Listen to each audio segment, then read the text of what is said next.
C'est des naturalistes passionnés qui ont eu cette idée de voir le retour des vautours, puisqu'ils avaient disparu dans les années 40.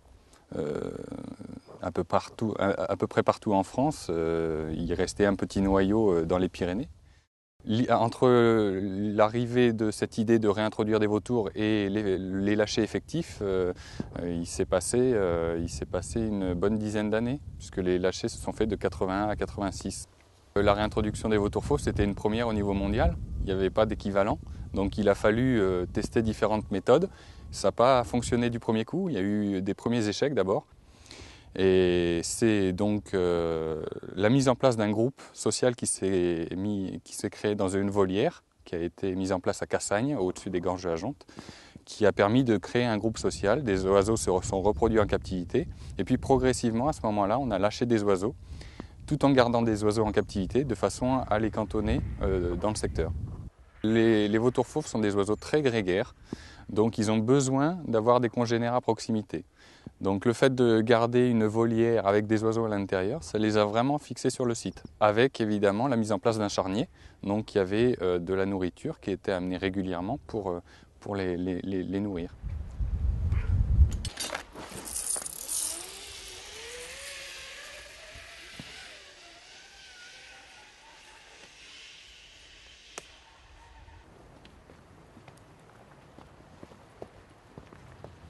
Il n'y a pas d'animaux, pas de brebis qui soient tuées pour nourrir les oiseaux.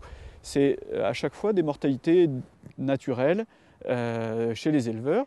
L'éleveur nous appelle sur un répondeur et avec un véhicule adapté, on va chercher la brebis et on l'amène et on la dépose ici. Donc aujourd'hui on en avait 2, demain on n'en aura peut-être pas et ça c'est dépendant du hasard. On fait la collecte le matin et on va déposer en début d'après-midi. Les oiseaux savent ça très bien. Généralement, on fait un dépôt 2 à 3 fois par semaine. Alors il y a des périodes où il y en a un peu plus. En ce moment, par exemple, c'est la période de l'agnelage. Et donc il y a beaucoup plus d'accidents dans les troupeaux, des brebis qui meurent, des agneaux qui meurent. Et donc on a une mortalité un petit peu supérieure et donc on est là un peu plus souvent.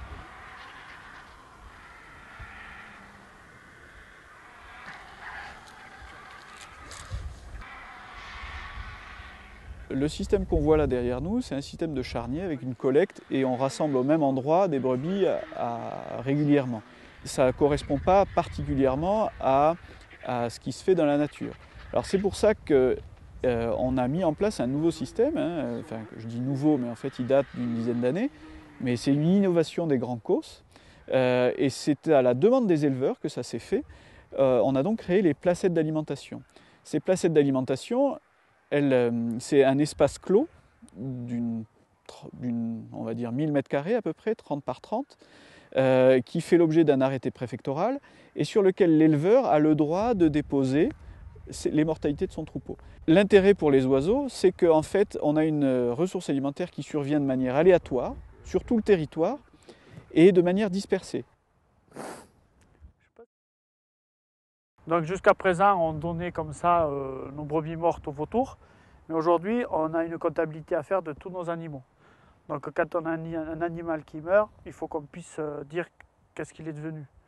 Donc avec ces placettes officialisées, on a un registre, nous, qu'on tient nous, où on dit, samedi, j'ai 2 brebis qui sont mortes que je suis venu donner aux vautours. Je n'ai pas les carcasses à garder devant chez moi pendant 3 jours, le temps d'attendre le camion de l'équarrissage. Et puis voilà, les vautours, je pense qu'ils sont bien contents d'avoir à manger.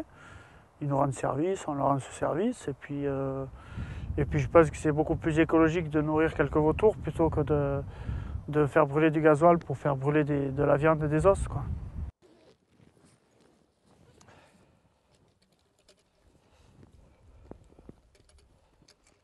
Alors mon travail auprès des vautours consiste à comprendre comment ils utilisent l'habitat, comment ils se déplacent dans l'environnement et comment ils utilisent notamment les ressources alimentaires que sont les charniers et les placettes qu'ont les éleveurs chez eux.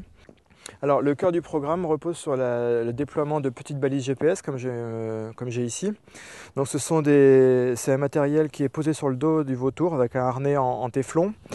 autour des pattes et qui est posé sur le dos et qui permet de prendre des positions toutes les 5 minutes pendant l'été pour avoir vraiment les déplacements très précis des vautours tout au long de la journée et mieux comprendre les routines alimentaires. Donc est-ce qu'il y a des comportements de groupe, est-ce qu'il y a des habitudes chez chaque oiseau pour aller sur un site ou sur un autre, est-ce qu'ils reviennent régulièrement sur des sites bien particuliers comme des placettes.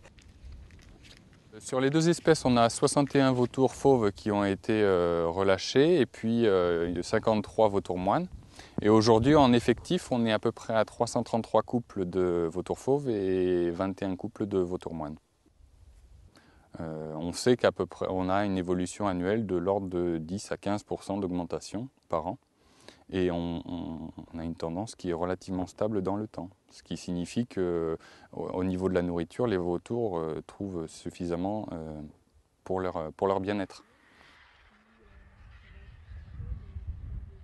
Les oiseaux qu'on a là, on en a 2 espèces, puisqu'on est en hiver. Le vautour fauve, c'est celui qui va utiliser toutes les parties molles, donc les viscères, les muscles, toutes les chairs. Et derrière, le vautour moine va consommer tout ce qui est plus coriace, les tendons, les cartilages.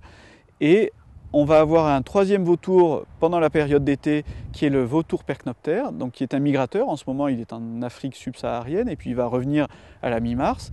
Et ce percnoptère, lui, c'est un grappilleur. Il va nettoyer un petit peu tout ce qu'il y a autour et tout ce qui reste.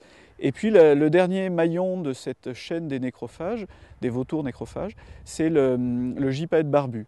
Donc l'espèce n'est pas encore présente dans les grands causses pour l'instant.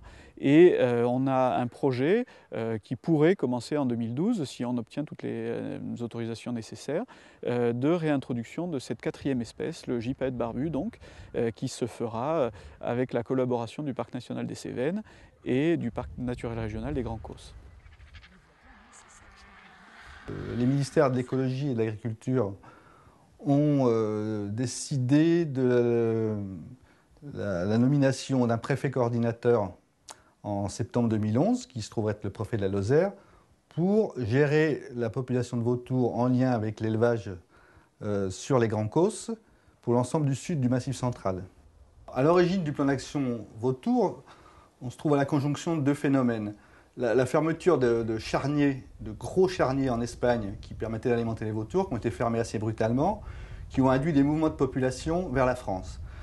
Ensuite, une augmentation elle-même de la population des Grands Causses. Ces 2 phénomènes ont induit à partir de 2008 un certain nombre de plaintes d'éleveurs qui ont estimé qu'il y avait peut-être une arrivée des vautours trop rapide sur les cadavres, voire une arrivée avant la mort de certaines brebis. C'est à partir de là donc, qu'il y a eu la volonté de l'État de mettre en place un plan d'action pour étudier le phénomène sans aucun a priori. La DDT est chargée de la mise en route, de la mise en place de ce plan d'action.